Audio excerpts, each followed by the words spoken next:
Salut Rebelle Créative, donc nous revoici ensemble pour une nouvelle entrevue. Ça faisait un moment que je ne t'avais pas présenté de nouvelles personnes, des femmes inspirantes, des femmes qui moi m'ont fait briller les yeux. Et aujourd'hui j'ai l'occasion de te présenter une nana super géniale qui s'appelle Biba Pedron. Tu la connais sans doute parce qu'elle est quand même déjà super connue, c'est The Connection Queen. Donc salut Biba. Bonjour, ça va ou pas? Je suis super heureuse et très honorée de t'avoir aujourd'hui pour Rebelle TV et pour ma communauté de Rebelle Créative.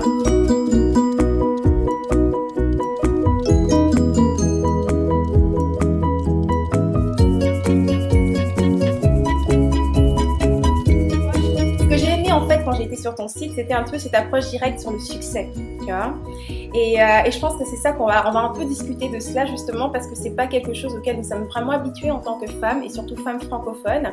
C'est de parler de succès mais sans détour, tu vois, sans l'enrober dans de l'épanouissement ou du bonheur et vraiment juste parler de succès d'abord.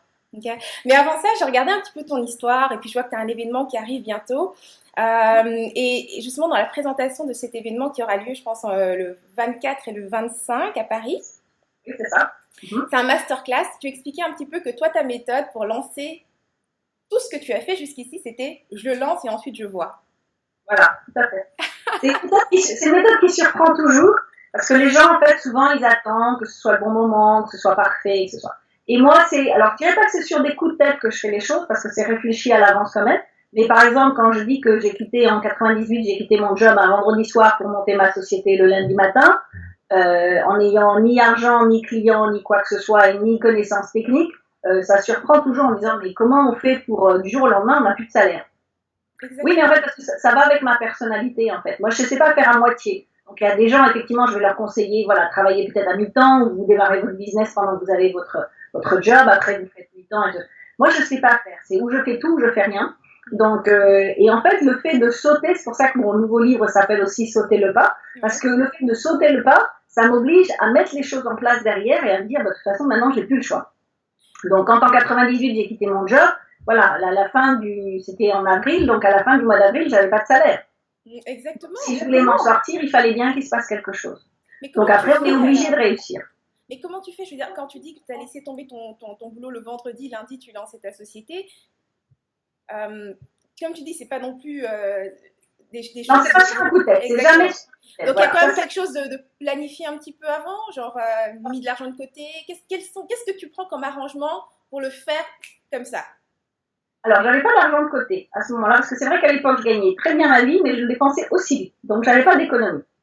Mais par contre, ça faisait déjà à peu près un petit moment que j'avais lu, puisque en fait, quand j'ai démarré, mon seul but de démarrer une société, c'était pour pouvoir voyager. Parce que la petite histoire, c'est que moi, je voulais partir aux États-Unis. Donc, j'y allais, puisque c'était mon rêve, donc je y allais à chaque fois que je pouvais, et donc j'étais obligée d'attendre les vacances. Et qu'à une année, mon patron m'a dit, bah non, enfin, je voulais partir 15 jours, et mon patron me dit, non, 15 jours, c'est trop long. Sachant que c'était au mois de mai, qu'il n'y a que des ponts en France et que personne ne fait rien. Donc là, ça a été un petit peu la goutte qui a fait déborder le vase en me disant, bon, maintenant ça suffit, je laisse plus personne contrôler quoi que ce soit. Donc c'est vrai que du coup qu'est-ce que j'ai fait? Je suis partie quand même parce que je suis têtue, donc j'ai négocié mon truc et je suis quand même partie en vacances. Mais je savais déjà plus ou moins que j'avais envie d'arrêter. Là ça a été le truc en disant maintenant c'est maintenant, mais ça faisait déjà à un moment donné que je cherchais comment j'allais pouvoir trouver des solutions pour aller plus souvent aux États-Unis, puis surtout comment j'allais pouvoir m'y installer. Donc à l'époque, je dis toujours, je ne savais absolument pas ce que je voulais faire, je ne savais pas utiliser un ordinateur. La seule chose que je savais, c'est que ce que j'allais démarrer en France, il fallait que ça se déplace. Le jour où j'étais prête à aller aux États-Unis, après, où, quand, comment, dans combien de temps, aucune idée, mais je savais qu'il fallait que ça se déplace. Donc, les seules conditions que je m'étais mise, c'était d'avoir un ordinateur, un téléphone et une connexion Internet. Et que les clients que j'aurais obtenus, où que je me trouve, que je sois, puisqu'à l'époque j'étais en région parisienne, de la région parisienne partir à New York, je n'allais pas les perdre.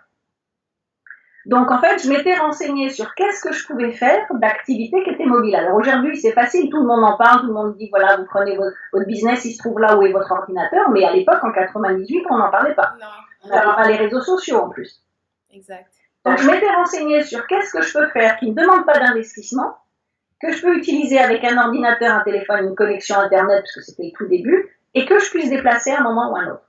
Et il se trouve qu'en faisant un peu des recherches et en différentes lectures, c'était le tout début des télésecrétaires. Ou on appelle ça aussi les virtual assistants aux États-Unis. C'était le tout début. Et donc moi, j'avais pas été secrétaire avant, donc je savais pas taper sur Word, je savais pas taper sur Excel, enfin bref, la totale, tant qu'à faire. Mais je me suis dit, l'avantage de ça, c'est que ça me paraît pas trop compliqué, même si j'ai pas une formation, j'ai pas un BTS de secrétaire. Bon, j'ai été responsable des ventes, donc je dois pouvoir faire un travail de secrétaire, et même si je sais pas super taper à la machine ou sur un ordinateur, je vais apprendre. On peut toujours apprendre. Donc en fait, je me suis lancée comme ça. Et j'avais lu plusieurs choses. Et à l'époque même, ils savaient même pas où nous inscrire. Parce que je suis allée à la chambre de commerce, on m'a dit non, je suis pas chez nous. Je suis allée à la chambre des métiers, on m'a dit non, c'est pas chez nous. Et après, ils savaient pas où nous mettre. Et du coup, je me suis inscrite comme travailleur indépendant, profession libérale, parce que c'était le seul où on pouvait s'inscrire sans avoir à payer quoi que ce soit. Et à l'époque, comme j'avais pas mis d'économie, j'ai dit, je vais me mettre là, puisqu'ils savent pas où nous mettre et qu'on se peut mettre où on veut. Pourquoi aller payer 1500 francs à l'époque, ou je sais plus combien c'était. J'ai dit, là, on me demande rien, donc je démarre. J'adore. Voilà. J'adore ce que tu viens de dire là. C'est que, de un, tu as un objectif, c'est d'aller aux États-Unis, et en fonction de cet objectif, tu décides de quel sera la meilleure, le meilleur métier ou bien le meilleur modèle ensuite que tu peux utiliser, qui sera facile à transporter. Donc, c'est pas vraiment qu'est-ce que je vais adorer faire, c'est plutôt d'abord qu'est-ce qui va me permettre d'atteindre ce but. C'est-à-dire que je dis toujours qu'il faut monter son business par rapport à sa passion. Alors, dans mon cas, c'est un peu décalé. C'est-à-dire, ma passion, c'était les États-Unis, c'était mon rêve. Donc, qu'est-ce que je fais pour arriver à ma passion et arriver à vivre aux États-Unis? Donc, je fais tout ce que j'ai à faire, même si, parce que autant dire qu'être secrétaire, c'était pas mon truc. Donc, ça, c'était pas ma passion, pour sûr, d'être secrétaire. Après, en fait, au bout de 6 mois, ça s'est transformé très vite en télésecrétariat, parce que d'abord, j'étais pas douée à taper à la machine, donc ça me prenait un temps fou. Et en fait, les 4 premiers mois, j'avais juste une cliente qui me demandait de faire de la saisie de cassette. Donc, on sait comment c'est spécifique, la saisie de cassette. Donc, je savais déjà pas taper sur un clavier, mais donc, je passais entre 14 et 16 heures à transcrire une cassette de 60 minutes. Je me couchais à 2 heures du matin, je me relevais à 5 heures du matin et je gagnais 20 francs par cassette à l'époque. Oh là là. J'ai fait ça pendant 4 mois. Mais, alors, ça, je détestais, ça c'est sûr, ça c'était pas ma passion, je détestais. Mais c'est pour ça qu'il faut avoir un objectif ou une passion, quelque chose, ou une carotte au bout, de se dire, de toute façon, je me suis arrêtée, donc maintenant j'ai plus le choix, parce qu'à la fin du mois, j'ai plus de salaire. Et puis, comment je vais réussir à réaliser mon objectif et mon rêve, en fait. Donc, j'ai fait ça effectivement pendant 6 mois, mais au fur et à mesure où je faisais de la promotion, je rajoutais toujours prise de rendez-vous. En tant que commercial, moins ça, je savais faire. Et que petit à petit, c'est ça qui a pris le dessus. Parce que c'était des petites entreprises qui me contactaient, qui n'avaient pas de commerciaux en interne, et qui n'avaient pas, eux, les moyens de prendre une grosse centrale de télésecrétariat. Donc, j'ai fait ça. Donc, en fait, j'ai switché le business de télésecrétaire à télémarketing. Ça m'allait un peu mieux, mais en attendant, passer 6 à 7 heures par jour au téléphone pour essayer de prendre des rendez-vous, vendre les produits des autres, c'est pas le pied non plus. Non, en tout cas, c'était pas ma passion. Mais ça n'empêche que je l'ai fait pendant 6 ans. Parce que après, quand j'étais aux États-Unis, pendant un moment donné, j'avais toujours les deux. Et donc, je l'ai fait. Et ce qui me tenait de dire non, je vais pas lâcher, c'est au final comment j'arrive aux États-Unis. Donc, effectivement, les 2 premières années n'ont pas été faciles parce que c'est comme n'importe quel business, il faut du temps. Les gens, des fois, ils me disent ça fait 3 mois, 6 mois, j'arrive pas. Non, on sait bien qu'il faut entre 2 et 3 ans pour monter une société. Mais donc, petit à petit, effectivement, j'ai eu de plus en plus de clients. Jusqu'au moment où je me suis dit, maintenant, ça tourne pas mal, comment je fais pour transporter ça aux États-Unis? Et alors, comment est-ce que tu fais à ce moment-là, alors, pour pouvoir transporter ton business? Justement, alors je ne me souviens plus si c'était en 2000 ou 2001, mais par contre, c'était toujours au mois de mai, parce que je me suis dit, voilà, les 15 premiers jours de mai, toujours pareil, c'est les ponts, ça bouge pas beaucoup. Mais j'ai quand même informé mes clients que je partais parce que voilà, on n'avait pas les box, on n'avait pas le téléphone gratuit à l'époque, on n'avait pas tout ça et Internet, c'était encore un peu le début. Donc je me suis dit, si jamais j'ai un problème technique et je ne peux pas travailler pendant 15 jours, il faut au moins qu'ils soient prévenus. Donc j'avais contacté mes clients pour les prévenir que je partais en disant, mais vous inquiétez pas, le travail sera fait normalement. Je suis partie, j'ai fait le travail, j'ai fait leur prise de rendez-vous, ils avaient leur compte rendu tous les vendredis comme d'habitude. Et quand je suis rentrée, au bout de 15 jours, j'ai rappelé tout le monde. Et avant même que je dise que j'étais rentrée, les gens me demandaient, au fait, quand est-ce que vous partez en vacances à New York? Et là, je me suis dit, voilà, mon pari, il est gagné. Alors, je leur disais, non seulement c'était pas des vacances, et en plus, je viens de rentrer. Et je trouvais extraordinaire qu'ils le sachent et qu'ils s'en étaient pas rendus compte. Parce que même certains d'entre eux, j'avais eu l'occasion de les avoir au téléphone entre les deux. Ils disaient, mais comment ça se fait? Même au téléphone, on ne voit pas la différence si vous êtes à côté, à Paris ou quoi que ce soit. Donc là, à ce moment-là, je me suis dit, mon pari, il est gagné. Ça veut dire que là, je peux faire ce que j'avais prévu et transporter mon business. Sauf que ce que je n'avais pas prévu, c'est que comme je parlais quasiment pas anglais, faire du télémarketing en anglais, ben, c'était pas possible. Parce qu'on me raccrochait au nez en permanence. J'adore tellement ton histoire. Donc, tu arrives aux États-Unis avec un métier que tu as créé, mais vraiment par toi-même, par l'expérience, en te remontant les manches. Et là, tu arrives aux États-Unis et quelque part, pour commencer à zéro. Voilà. Allez, tout corps. En fait, j'ai essayé pour un client. J'avais un client français qui était architecte, qui lui était basé à New York. Et il m'avait demandé si je pouvais faire du télémarketing dans les sociétés françaises à New York. Donc je lui disais non, parce que mon anglais est pas assez bon. Il me dit mais c'est pas grave, puisque vous appelez des sociétés françaises. Je dis oui, mais dans les sociétés françaises, la réception c'est en anglais. Et la majorité des gens parlent quand même anglais. Et là, je l'ai fait un mois. Je me suis dit bon, allez, il faut quand même tester. Je l'ai fait un mois pour lui. Je me suis fait raccrocher au nez tellement de fois que je lui ai dit, je vous avais dit que ça marcherait pas et ça ne marche pas. Et puis je dis, j'ai pas envie de me prendre des gamelles en permanence et de me faire raccrocher au nez. Donc, je savais que, voilà, pour mon activité, il fallait trouver autre chose parce que ça, c'était pas possible. Donc, du coup, quelque part, ça ne me gênait pas trop au démarrage parce que moi, j'avais mes clients en France, j'étais aux États-Unis, donc avec le décalage horaire, je faisais quand même mes appels téléphoniques, ce qui m'a coûté une fortune en téléphone parce qu'à l'époque, c'était pas la Freebox et c'était pas tout gratuit. C'était 5 francs la minute. J'avais des factures de téléphone, mais monstres. Mais bon, c'était mon choix. C'était, voilà, si je veux réussir à ce que je veux, il faut que je passe par là. Donc, bien sûr, c'était pas des choses que je refacturais aux clients parce que c'était mon choix. Donc, du coup, au début, je me suis dit, c'est pas grave, parce que moi, ce que je voulais, c'était juste être à New York.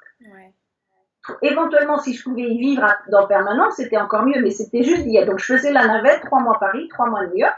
Et comme mes clients étaient tous en France, ben, mon business y restait en France. Moi, j'étais juste sur Paris et sur New York. Et avec le décalage horaire, en quelque part, je travaillais à mi-temps parce que je travaillais le matin et l'après-midi, ben, c'était trop tard pour appeler les entreprises. Donc, j'allais me promener, j'allais faire les musées, j'allais à Central Park.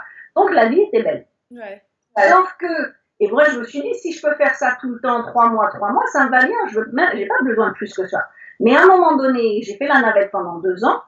Et là, à un moment donné, à la douane, quand ils m'ont vu passer en permanence, surtout qu'au début, je faisais 3 mois. Et plus ça allait, plus je réduisais le temps que j'étais en France. Et c'est là où ça a été un peu l'erreur. Mais bon, je savais qu'à un moment donné, ça bloquerait. Mais un jour, je suis revenue que 3 semaines en France et je suis repartie.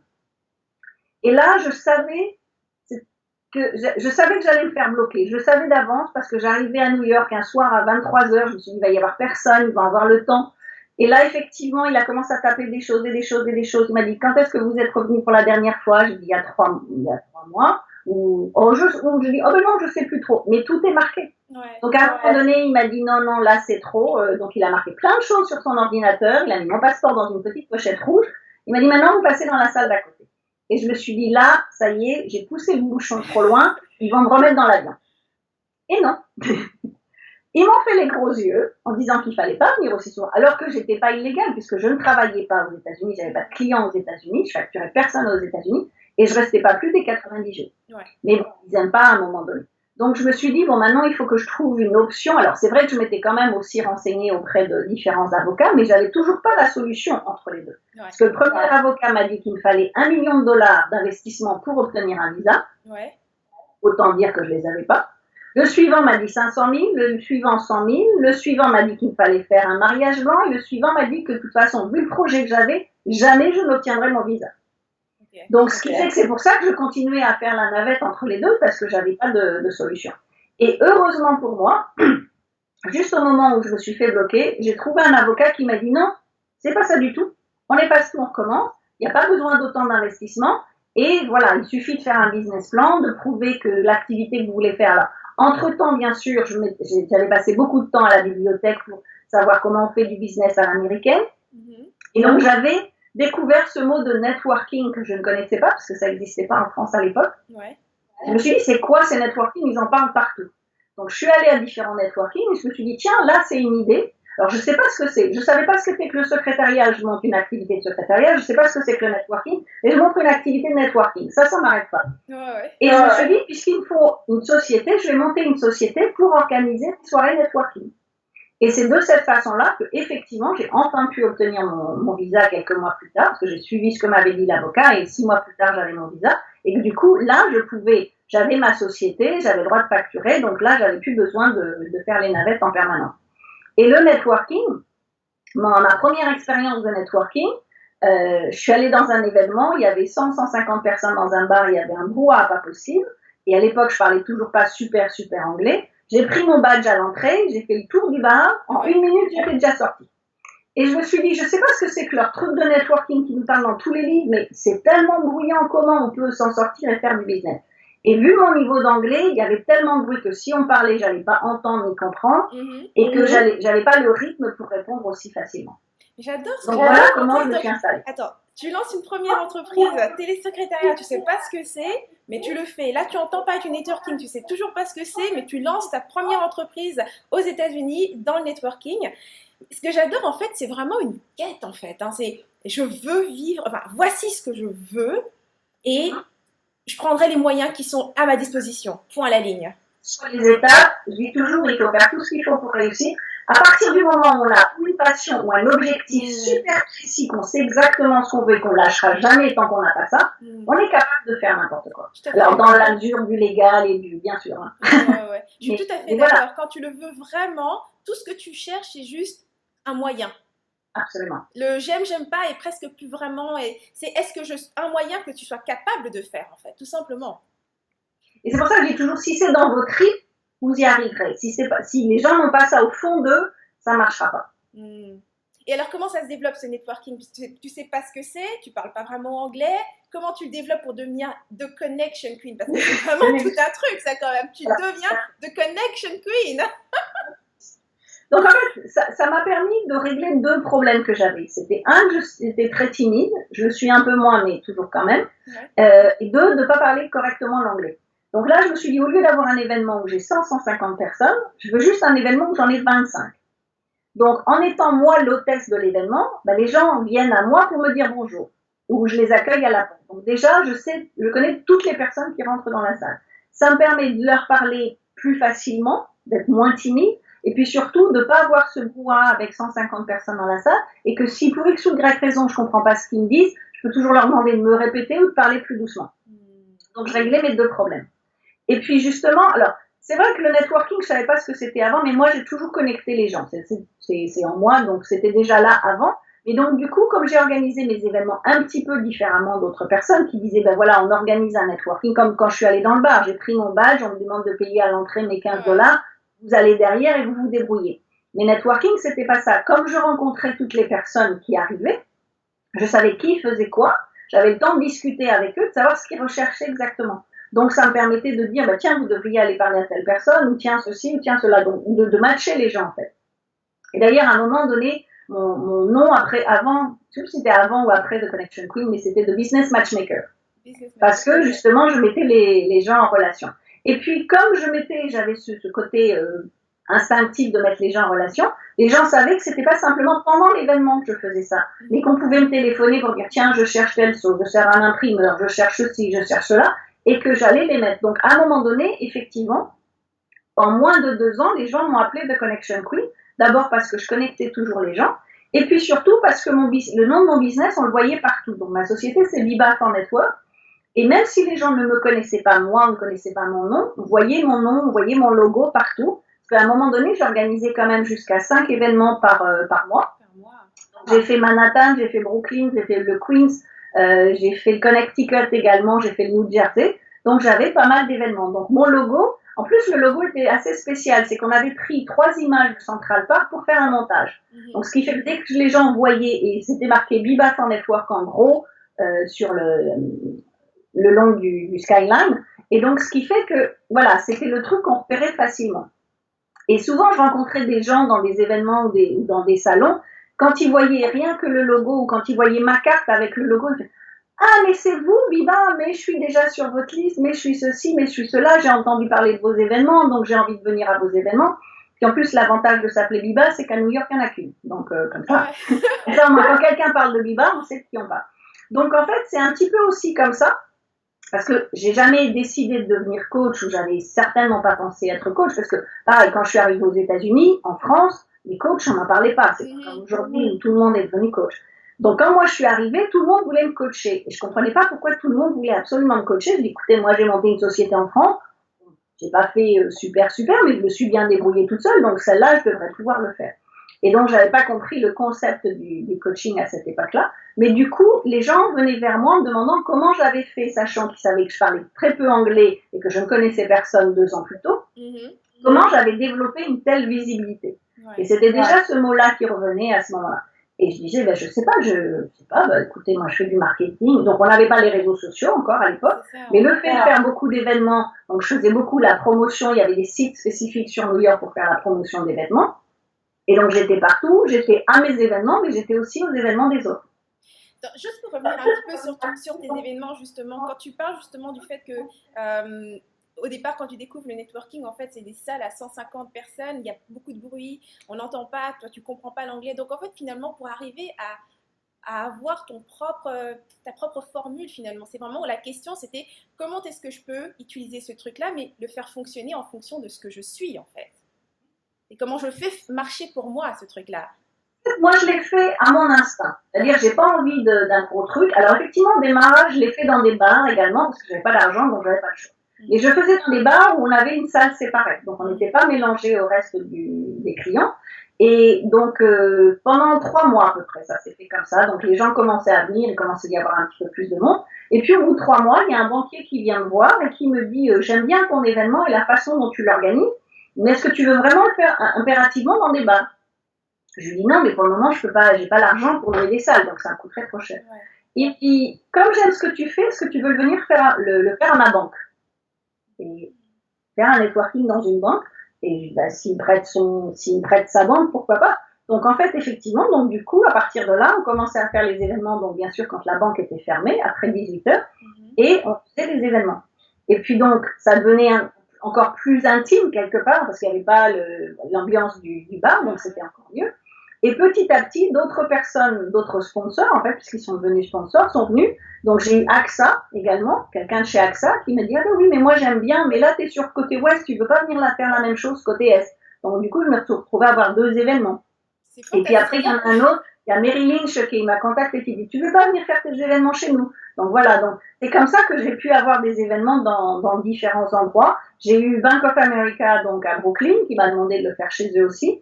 Donc voilà, donc c'est comme ça que ça s'est développé parce que les gens aussi aimaient bien ce concept où il y avait moins de monde et la façon dont moi je les organisais. Et puis bon, le petit côté, mon accent français leur les faisait sourire un petit peu aussi, mais bon, c'est pas ça qui était le plus important.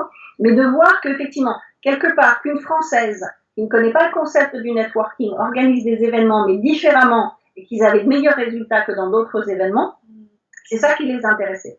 Donc, ce qui fait que, justement, tous ces gens, très rapidement, ont commencé à me demander comment je faisais pour avoir autant de monde, pour que ça fonctionne, pour avoir cette visibilité-là. Donc, pendant très longtemps, j'ai dit, écoutez, je sais pas, voilà, je fais ça, mais voilà, je donnais des conseils. Et au bout d'un moment, je me suis aperçue que ça revenait quand même souvent. Ouais. Et entre-temps, j'avais effectivement commencé à travailler avec un coach, parce que j'avais enfin compris quel était l'intérêt de travailler avec un coach. Et il me dit, écoute, si tout le monde te demande ton secret et te demande comment tu fais, c'est que tu fais quelque chose qu'ils ne font pas. Ouais. Donc, quelque part, c'est un devoir de partager ce que tu fais. C'est magnifique ce que tu dis là. C'est vraiment l'indice. Hein. Tu te demandes quelle est la prochaine étape. Si tout le monde te pose une certaine question par rapport à quelque chose que tu fais, elle est là, ta prochaine étape, en fait. Donc, du coup, ce que j'ai fait, c'est que j'ai créé mon premier programme qui s'appelle Power of Networking Secrets. Donc, qu'est-ce que j'ai fait? J'ai tout mis sur CD. Voilà, étape 1, étape 2. Donc, il y avait 7 étapes à l'époque, pour savoir mieux utiliser le networking et puis surtout pour savoir convertir les prospects ou les gens qu'on rencontrait à des soirées en clients. J'ai fait ça, donc j'ai eu un beau classeur, des beaux CD, tout ça, et voilà, vous voulez savoir ce que je fais? Voilà, vous achetez le programme, tout est dedans. Donc les gens ont acheté le programme et après les gens commençaient à revenir. Et maintenant, maintenant on sait ce que tu fais, mais on a quand même besoin d'accompagnement pour être sûr de mettre en place les étapes. Et en fait, donc j'ai pas choisi coach, je suis devenue coach par la demande des gens. Et puis ensuite, les réseaux sociaux effectivement sont arrivés. Donc moi j'ai utilisé les réseaux sociaux donc en français et en anglais, et assez rapidement est revenu ce truc de tu fais comment on te voit partout, on te voit en français, on te voit en anglais, comment tu as le temps de tout faire, est-ce que tu passes des journées entières sur les réseaux sociaux, comment tu obtiens cette visibilité. Et je me suis dit là il y a un truc.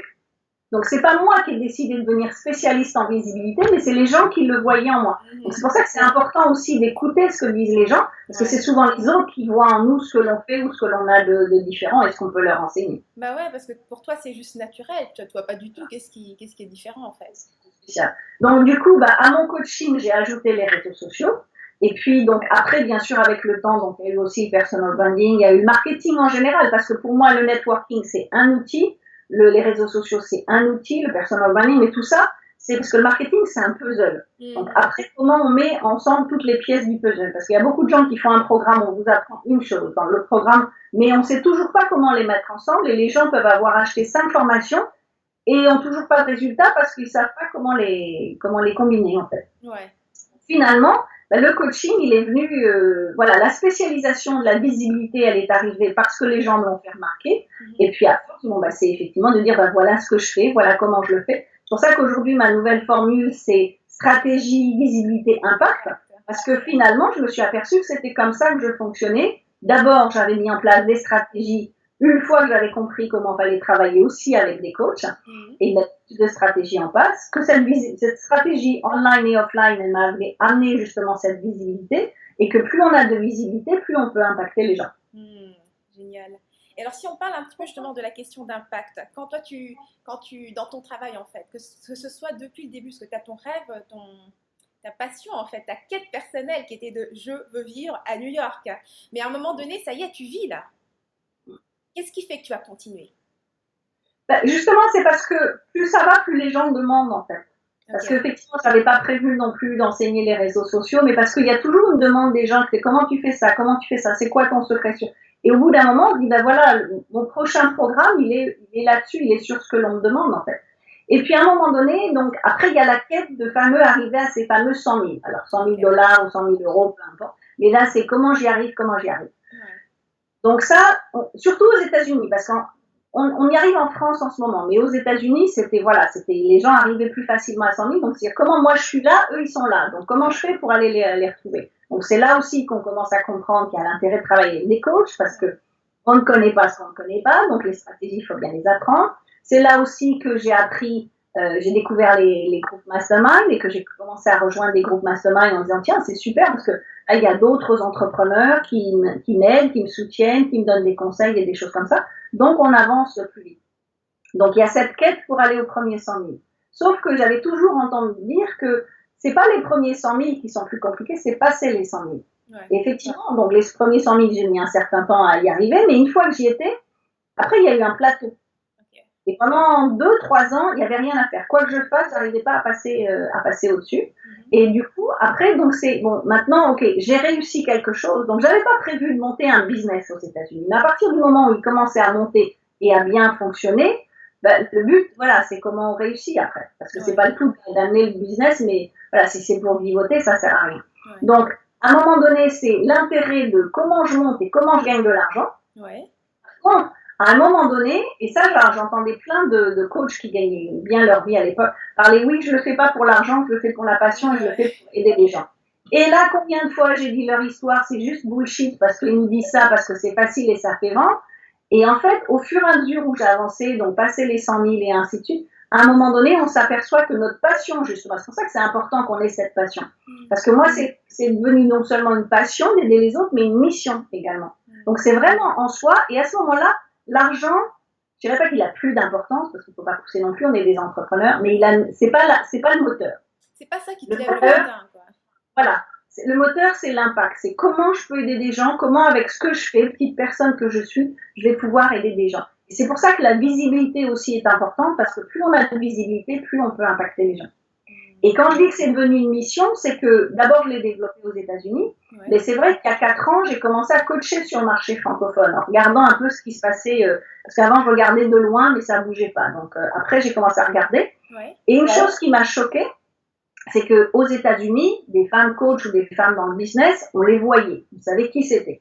En France, je les cherchais, ou sur le marché francophone, je les cherchais, mais je les trouvais pas. Et je me dis, c'est pas possible. Il y a quand même des femmes francophones qui réussissent, qui ont une super réussite. Personne n'en parle et on les voit nulle part. Ouais. C'est pour ça que j'avais monté en 2011 un sommet aux États-Unis pour les femmes et je voulais faire la même chose en France. Mais pendant longtemps, à un certain temps, j'ai pas pu le faire parce que je ne connaissais pas et je voyais pas de femmes qui se développaient, je connaissais pas assez de monde non plus. Donc, voilà, ma mission, c'est vraiment de dire que je veux que les femmes francophones soient visibles parce que plus elles vont être visibles, donc c'est aussi pour ça que j'ai créé le sommet succès de femmes, plus on a des femmes qui se montrent en tant que modèles et montrer que, je parlais de réussite tout à l'heure, de succès, de choses comme ça, qui montrent qu'elles ont réussi, qu'elles sont indépendantes financièrement, qu'elles gagnent très bien leur vie, qu'elles ont une vie qui tout fonctionne bien, même si elles sont mariées, si elles ont des enfants, on peut aussi tout avoir, et que ça fonctionne. Alors bien sûr, on n'est pas arrivé là du jour au lendemain. Donc il y a plein d'obstacles et dans mon succès, les femmes, elles montrent quels sont leurs obstacles, quelles sont les montagnes russes qu'elles ont suivies. Exactement. Et donc, plus on montre aux femmes qu'il y a des femmes qui réussissent et que c'est possible, donc plus on a de modèles. Et plus on aura de modèles, et plus on a des femmes qui vont dire « Ah bah oui, finalement, moi aussi je peux. Moi aussi, je voudrais monter quelque chose, mais on n'arrête pas de me dire autour de moi, où j'ai des petites voix qui me disent que non, je peux pas, que c'est pas raisonnable. » Et d'ailleurs, quand j'ai enfin pu monter Sommet Succès de Femmes, l'année dernière, le premier, j'ai eu tellement d'emails ensuite de femmes qui m'ont remercié en disant « Je voulais monter un business, je ne voyais pas de femmes visibles, je ne voyais pas de femmes qui réussissaient, je ne voyais pas de femmes qui l'affirmaient, qu'elles réussissent et que c'est bien de réussir. » Elle m'a dit merci parce que quelque part, ça leur a donné l'autorisation de se lancer. Exact. Bah, tu sais, c'est pour ça que je fais exactement aussi ces entrevues, c'est pour amener ces modèles-là, parce qu'il y a aussi une peur, hein, je pense beaucoup par rapport à nous les femmes, c'est l'impression qu'il va falloir quelque part se travestir pour arriver à avoir ce succès, qu'il va falloir faire des coups bas, qu'il va falloir la jouer, compétition, coup de coude et autres. Et surtout, moi, je travaille beaucoup dans tout ce qui est dans le bien-être, le développement personnel, et encore plus dans ce milieu-là, on a vraiment une approche de la réussite et du succès qui semble, comment dire, qui a presque l'air d'être une menace en fait, tu vois. C'est presque, soit tu es heureux, tu aides les autres, ou tu réussis, mais là, à ce moment-là, tu es un des salopards dans le monde qui manipule et tout ce qui... Voilà. Et donc, c'est ce que j'aime, en fait. La raison pour laquelle je voulais aussi t'inviter, c'est que, oui, tu parles de succès, mais tu es une femme totalement accessible. Tu approches et tu parles de ton histoire avec toute cette vulnérabilité. Il n'y a pas de « oui, j'ai dû passer un tel master et puis c'est parce que je connaissais tel responsable aussi ou ça ». Tu la joues pas plus que ça, c'est simplement ton histoire. Voilà, j'ai plongé et puis j'ai découvert sur le tas comment est-ce que j'allais le faire, tu vois. Il y a des moments difficiles. C'est déjà dans ma personnalité, ça c'est vrai. Mais je dois dire que ce qui m'a aidé beaucoup, c'est justement la culture américaine. Oui. Parce que ça fait quand même 15 ans maintenant que je vis aux États-Unis. Donc, la culture est complètement différente et ça m'a ouverte à plein de choses. Et le fait de dire que je suis accessible et des choses comme ça, les gens me disent toujours, est-ce que je peux vous parler, est-ce que je peux prendre une photo, est-ce que je peux vous interviewer? Et à chaque fois, je suis surprise parce que je suis une personne normale, mais en même temps, c'est vrai qu'au tout début, donc en dehors de mes networking, à un moment donné, j'ai monté une autre activité aussi pour des Français qui voulaient s'installer aux États-Unis.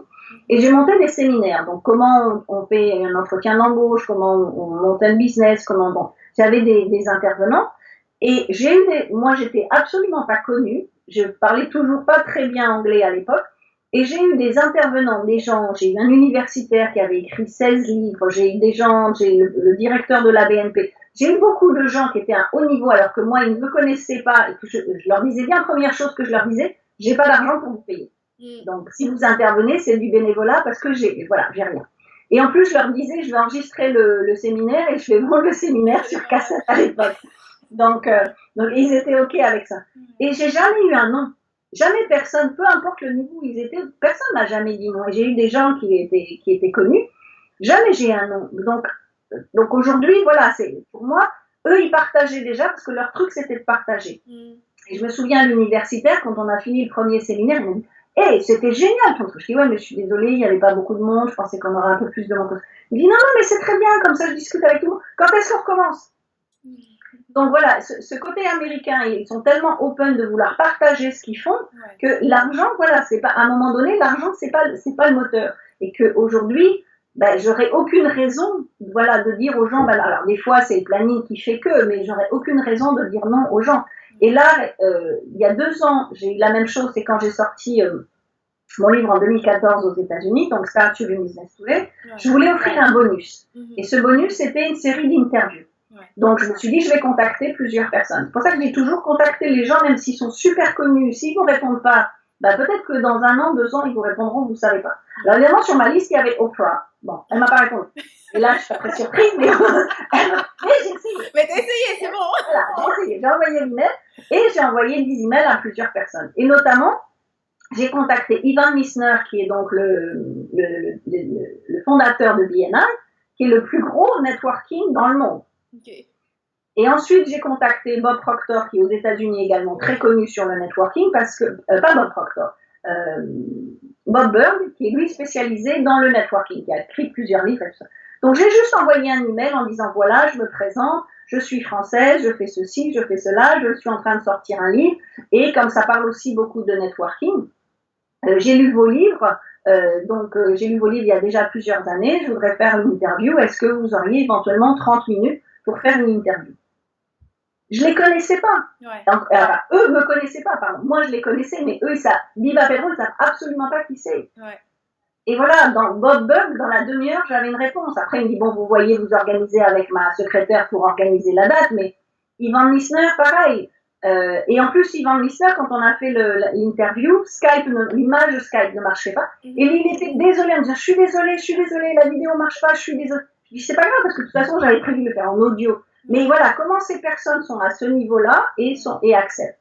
Et j'ai encore eu l'expérience au mois de février, où en fait j'ai interviewé Sharon Lecter, qui a travaillé beaucoup à l'écriture avec Robert Kiyosaki sur toute la série des Rich Dad Poor Dad, qui a écrit Think and Grow Rich for Women de Napoleon Hill, et donc il l'a adapté aux femmes et qui a été traduit en français riche et influente. Oui, c'est ça.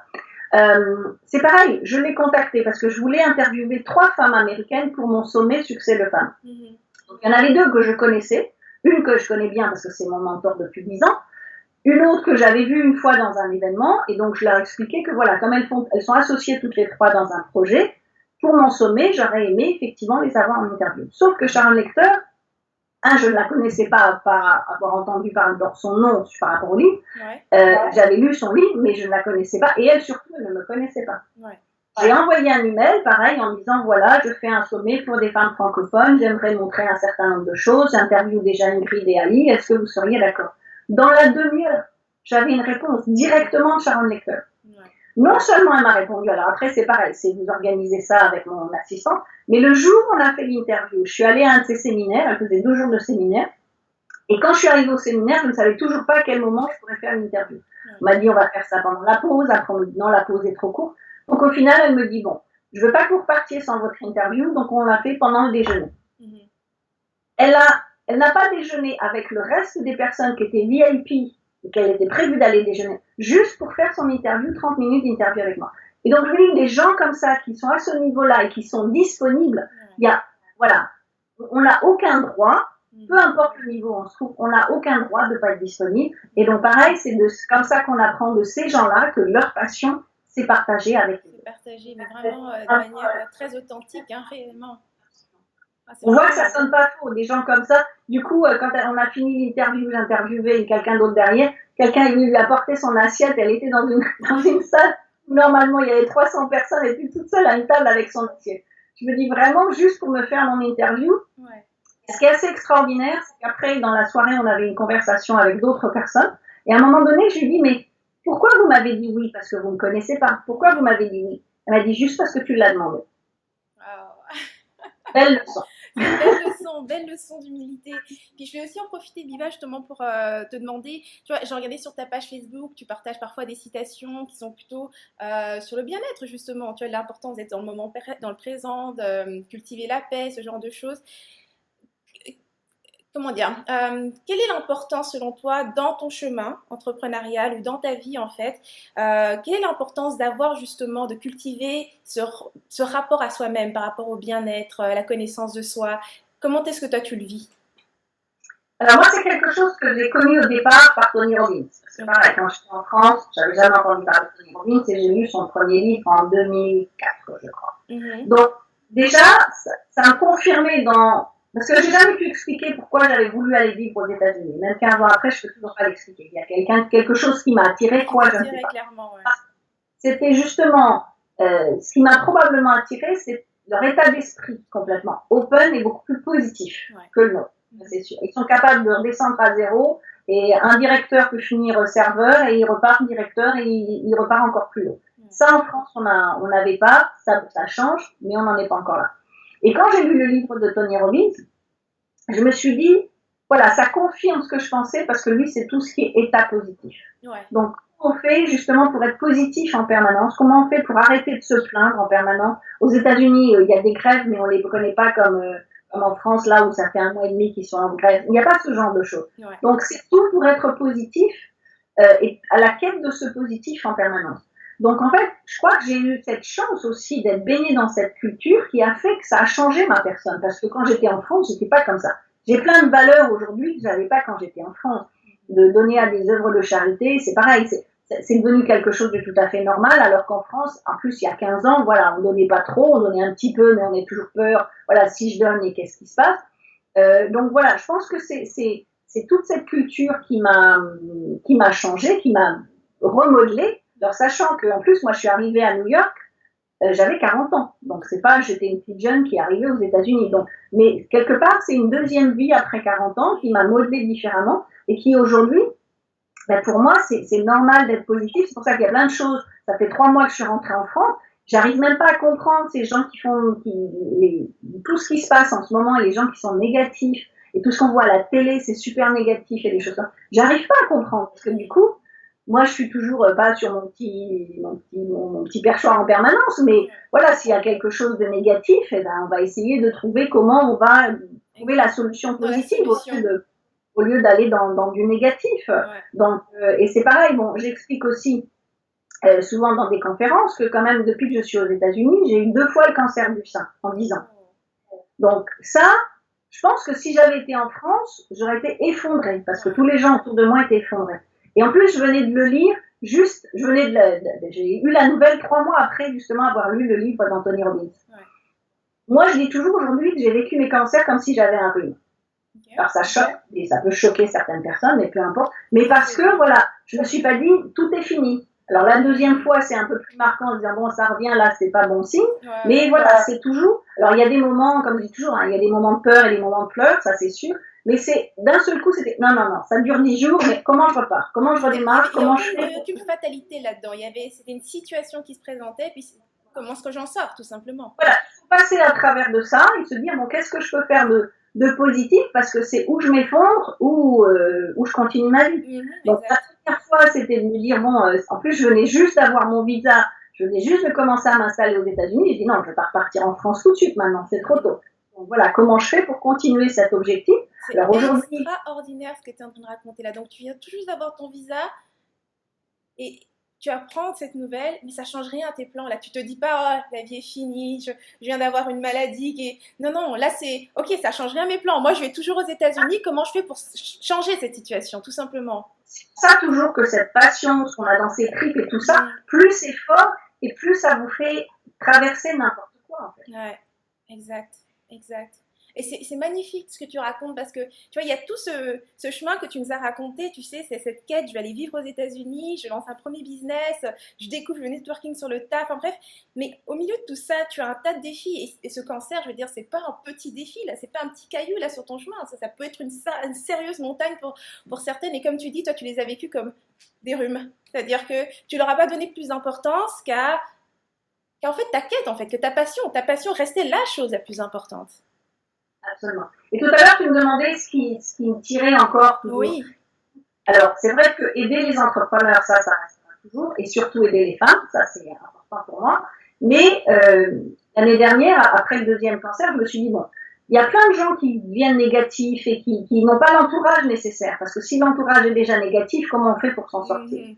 Et je me suis dit, ma nouvelle passion, en fait, c'est de me dire, maintenant, comment je peux aider ces personnes-là? Qu'est-ce que je peux faire? Alors, une fois de plus, je me suis dit, j'aimerais faire quelque chose, mais comme d'habitude, où, quand, comment, aucune idée. Mais je sais que ça viendra. Et en fait, récemment, quelqu'un m'a proposé un projet de travailler avec elle sur un sommet spécifiquement pour les gens pour certaines maladies, et on va commencer par le cancer, pour faire un sommet pour aider les gens à contrôler leur vie, même s'il y a le cancer, même s'il y a une maladie importante, et aussi quelque part pour éduquer l'entourage, mais aussi montrer que voilà, la vie ne va pas nécessairement s'arrêter. Parce que ce qui est sûr, c'est quand on pense cancer, immédiatement, c'est je meurs demain. Je meurs demain. Alors, on ne meurt jamais du cancer, malheureusement, il y a encore beaucoup trop de gens. Mais aujourd'hui, c'est tellement je vois entre 2004 où je l'ai eu et l'année dernière, en 2004, il y avait beaucoup de gens qui l'avaient, mais maintenant, on connaît tous quelqu'un dans son entourage, que dans sa famille ou quoi que ce soit, donc tout le monde est touché. Donc comment on fait quand on est la personne en face, comment on traite quelqu'un qui a le cancer? Est-ce qu'en permanence, soit au petit soin, on dit, moi, j'avais des gens qui me disaient, non, mais bouge pas trop, fais ceci. Je dis, foutez-moi la paix, mais voilà, je suis pas morte encore, donc je vais continuer de vivre comme j'ai. Donc, comment on aide aussi les gens qui sont dans l'entourage, parce qu'on sait pas nécessairement comment réagir. Donc, voilà. Donc, c'est des choses qui font que quand c'est tellement ancré à l'intérieur de nous de se dire, je veux quelque chose, je veux aider, j'ai cette passion, j'ai cette mission, sur notre chemin, on arrive on trouve ce qu'il faut, en fait. Et là, je me suis dit, voilà, l'année dernière, je me suis dit, j'aimerais bien, mais comment je le fais? Je connais pas des grands professeurs, des grands chirurgiens. Là, j'ai cette personne qui est spécialisée dedans qui me dit, voilà, j'aimerais qu'on fasse quelque chose ensemble. Donc voilà, ça finit toujours, quand on veut quelque chose, le chemin arrive. Exactement. T'as décidé, t'as dit, ok, voilà ma nouvelle passion, et puis le chemin arrive, c'est une chose après l'autre. Tu vas encore créer quelque chose de énorme, te connaissant, parce que tu t'arrêtes pas en chemin, toi. Une fois que tu prends le chemin, c'est jusqu'au bout. En tout cas, c'est comme ça qu'on doit vivre. Alors tout le monde n'a pas cette envie, et c'est pas pour tout le monde non plus. Ouais. Mais je pense que quand on est vraiment, quand c'est au fond de nous-mêmes, hein, voilà, j'en reviens toujours à quand c'est dans nos tripes, c'est pas ailleurs, on n'arrive pas à le sortir. Parce que des fois, je me dis, bon allez, je vais me calmer, je vais faire moins de choses. Ça fonctionne pas. Je vais me calmer 8 jours et puis c'est reparti. C'est magnifique, vraiment, je suis tellement heureuse d'avoir partagé ce moment avec toi. Et je trouvais déjà que ton travail vu de l'extérieur était vraiment très intéressant. Mais là, de parler avec toi, tu es vraiment une personne fascinante. Et tu as une histoire qui est fascinante. Et c'est vraiment, je veux dire, tu mérites ton succès. Puis je suis très heureuse de pouvoir te présenter comme modèle. Là, tu as bien sûr toujours plein de choses qui se passent en même temps. Donc, comme tu disais, il y a eu ton livre qui est sorti il n'y a pas si longtemps. J'ai vu que tu étais déjà dans les best-sellers dans certaines catégories. Et félicitations, hein. Félicitations, mais tu bosses sérieusement. Là, je vois toute la promo que tu fais, tourner pour ton livre. Donc vraiment, ça c'est génial. Puis alors, comme je dis, il y avait ton le masterclass qui se passe le 24, le 25 septembre à Paris. Tout à fait. Et est-ce donc, justement, c'est pour montrer cette formule. Stratégie, visibilité, impact, pour montrer aux gens exactement comment ça fonctionne. Et puis que c'est pas si compliqué que ça. Une fois qu'on connaît les stratégies, qu'on sait les utiliser, qu'on a les bonnes stratégies, il suffit de les mettre en place. La seule chose qui bloque beaucoup de gens, c'est que ils n'ont pas cette régularité, cette constance. C'est-à-dire, moi, je dis toujours à tous mes clients, le marketing, c'est tous les jours, et c'est 80% de votre temps. Ouais. Les gens, ils démarrent quelque chose pendant 3 semaines, 3 mois. Ah bah oui, mais non, ça n'a pas fonctionné, donc j'arrête. Bah, je vais passer à autre chose. Je fais 3 semaines, 3. Mais en fait, non, c'est tout le temps. Mais il y a des choses que je fais aujourd'hui, que je faisais déjà il y a 10 ans, mais voilà, parce que il faut, d'abord pour que les gens nous suivent, pour que les gens comprennent qu'on est là pour rester, qu'on n'est pas juste un feu de paille. Il y a des choses à faire tout le temps. Puis en plus, maintenant, avec les réseaux sociaux, comme on dit, il y a tellement de bruit sur Internet, il y a tellement de concurrence. Parce que même en France, sur les 4 dernières années, je suis arrivée sur le marché francophone, des coachs, il n'y en avait pas énormément. Aujourd'hui, tout le monde est devenu coach. Donc, comment on fait la part des choses? Donc, non seulement il faut avoir les bonnes stratégies, mais il faut savoir se réinventer en permanence.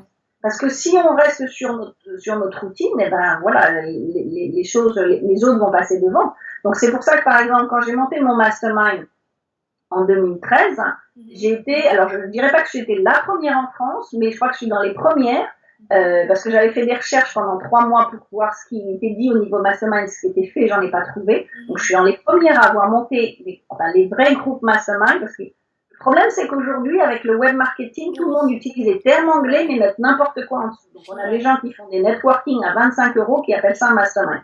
Mais les vrais masterminds, j'étais dans les premières.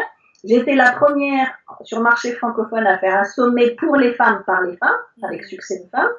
Mais après, il y en a eu plusieurs qui ont suivi. Et je me suis dit, quand je le refais comment? Parce que si je refais pareil, donc c'est pour ça que j'ai voulu absolument d'avoir ces 3 femmes, ces 3 modèles américaines, pour montrer aussi aux femmes francophones que faut qu'on arrête de penser petit. Ouais. Et qu'elles, elles ont toutes bâti des empires, mais quand elles ont démarré de rien, déjà. Il y en a une qui a perdu 3 fois, qui dit dans l'interview, 3 fois, elle a fait banqueroute, elle a perdu tout son argent, à un moment donné, elle vivait dans sa voiture, mais ça l'a pas arrêté. Comment de là, elle a rebondi, elle a remonté un empire. Et comment on peut penser grand, on peut penser énorme, et même si on se dit, peut-être que je vais jamais y arriver, mais plus on pense grand, et plus on a des chances d'y arriver. Et dans ces interviews, il y a notamment Ingrid van der Velde qui a fondé la société qui s'appelle Empowering a Billion Women by 2020, qui dit impacter 1 milliard de femmes d'ici 2020. Et la première fois que j'ai entendu cette femme-là, je me suis dit, ici, 2020, mais c'est demain, comment elle fait pour impacter 1 milliard de femmes? Et je me suis dit, mais voilà, ça ne l'arrête pas. Moi, je me suis dit, je pense petit à côté, parce que si j'en impacte 10 000 ou peut-être 100 000, déjà, je serais content. Mais là, c'est pour ça que j'ai rejoint aussi son organisme pour la représenter sur le marché francophone, parce qu'on a aussi besoin de ça, de se dire, voilà, si on veut passer à l'étape suivante, il faut savoir penser grand. Et en France, enfin le marché francophone, on a plutôt tendance à penser petit. Donc là, j'ai voulu ouvrir des portes. Donc voilà, donc je me dis comment je me réinvente en faisant mon succès, mon sommet, succès de femme. Et après, je me suis dit, il faut faire autre chose. Et là, ben voilà, est tombé cet autre succès sur le cancer, sur donc comment impacter encore d'autres personnes dans un autre domaine, mais toujours avec cet esprit positif et cet état positif. Et il n'y a que ça qui fait qu'on va s'en sortir. Parce que plus on est positif, plus on a cette âme de se dire je vais y arriver, je fais ce que je veux, quand je veux, il n'y a personne qui contrôle, et bien les gens vivront beaucoup mieux. Oui, j'adore. J'adore. Je fais ce que je veux, comme je veux, et il n'y a pas de limite. Réellement, d'oser voir grand, je crois que c'est vraiment ça. J'avais commencé l'entrevue avec toi en parlant justement de cette idée de succès. Finalement, on termine avec ça, c'est vraiment d'oser voir grand.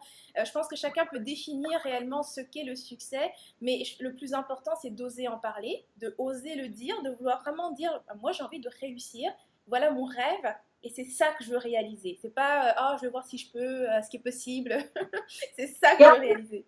Et en plus, ce qui est important, c'est que le succès, tout le monde n'a pas la même notion du succès. Le succès, c'est pas une question de nombre, c'est pas combien on gagne. Non. Le succès, c'est de pouvoir faire ce qu'on veut quand on veut. Alors, il y a des gens qui, avec 20 000, vont faire ce qu'ils veulent quand ils veulent, ça leur suffit. Il y en a d'autres qui vont passer à 100 000, il y en a d'autres qui vont être à 1 million. Ça, le chiffre n'est pas important. Ce qui est important, c'est qu'est-ce qu'on a envie, nous, comment on raisonne et de quoi on a envie. Et si on peut faire ce qu'on veut, on a gagné. Excellent, c'est génial. Génial. Bah écoute, on va terminer l'entrevue ici. Alors, Rebelle Créative, je suis tellement heureuse de t'avoir présenté, Biba. Je vais terminer avec tes références aussi. Bien sûr, si tu veux la rejoindre, tu peux la rejoindre sur son site internet bibapedron.com. Okay. Elle a également les réseaux sociaux, bien sûr, quand même, c'est de Connecting Queen, hein, donc tu as Facebook également au même nom, Biba Pedron aussi. Est-ce que tu utilises également d'autres réseaux comme Twitter et Pinterest et tout ça, ou c'est principalement Facebook pour toi? Alors, c'est essentiellement Facebook, mais je suis aussi présente sur LinkedIn et Twitter. Je suis présente sur Pinterest, mais c'est vrai que je les utilise nettement moins. Parce que c'est pareil, ma cible, elle est essentiellement sur Facebook. Donc, ce qui est important, c'est ce que je dis toujours. Il faut être présent sur plusieurs parce qu'on ne sait jamais où les gens vont nous trouver. Il y a des gens qui me trouvent via Twitter, même si moi, je ne vais jamais sur mon compte, mais il est quand même alimenté tous les jours. Mais je sais que ma cible, elle est plutôt Facebook. Donc, il y en a d'autres, leur site, ça va être plutôt LinkedIn, s'ils font du B2B, et d'autres, ça va être plutôt Instagram, qui se développe aussi beaucoup sur le marché francophone. Donc, en fait, il faut suffisamment connaître sa cible pour savoir où on va les trouver et après être présent. Être présent là où ils sont. C'est génial.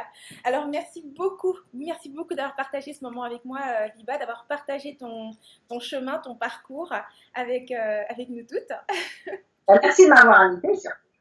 C'était une joie. Alors, Rebelle Créative, ça termine l'entrevue. Bien sûr, si c'est la première fois que tu découvres une entrevue avec Rebelle Créative, eh bien, tu me rejoins sur rebellecreative.com, tu t'inscris, tu recevras mes prochaines inspirations par mail. Donc, c'était Biba Pedron, Henriette Ndaka. Je te dis à la prochaine fois. Et d'ici là, vis à fond, sans culpabiliser, sans complexe et sans stress. Salut!